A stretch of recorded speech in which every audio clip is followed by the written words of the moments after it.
So I'm going to ask Gemini, which I already typed it in, what are the pros and cons of eating meat only, no vegetables, because a lot of people feel like vegetables have a lot of high oxalate levels. And what is what about meat? Isn't it highly acidic? So, what do we eat as human beings? So, I punched that in, and now let's hear what he says.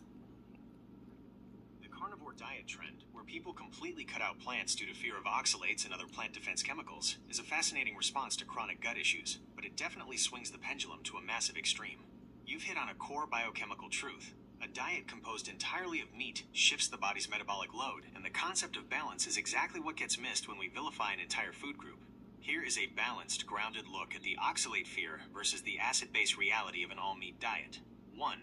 The acid-base reality, pral and kidney load. To be fair to the biology, eating only meat won't change the actual pH of your blood. Your body tightly regulates blood pH between 7.35 and 7.45 using a sophisticated buffering system in your lungs and kidneys. If your blood pH actually became acidic, it would be a medical emergency. However, meat has a high pral, potential renal acid load. When you digest meat, the breakdown of sulfur-containing amino acids produces acidic byproducts that the kidneys must filter out and excrete through urine. The plant buffer. In a balanced diet, potassium and magnesium-rich plants act as alkaline buffers, neutralizing those acids before they even hit the kidneys. The carnivore tax. Without those plant buffers, the kidneys have to work overtime. To compensate, the body may draw calcium carbonate from the bones, or utilize skeletal muscle amino acids to neutralize the acid load. Over the long term, this high acid load in the urine significantly increases the risk of uric acid and calcium oxalate kidney stones. Ironically, the very thing some people try to avoid by quitting plants. 2.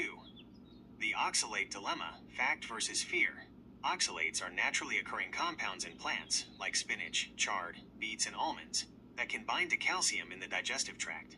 For a segment of the population with genetic predispositions, specific gut dysbiosis, or hyperpermeable gut linings, leaky gut, high oxalates can cause systemic joint pain, inflammation, and kidney issues. When these individuals cut out plants entirely, they often feel an immediate wave of relief. But labeling all vegetables as toxic because of oxalates ignores a few key nuances. The microbial defense. A healthy gut biome contains specific bacteria, like Oxalobacter formigenes, whose entire job is to break down oxalates before they can enter the bloodstream.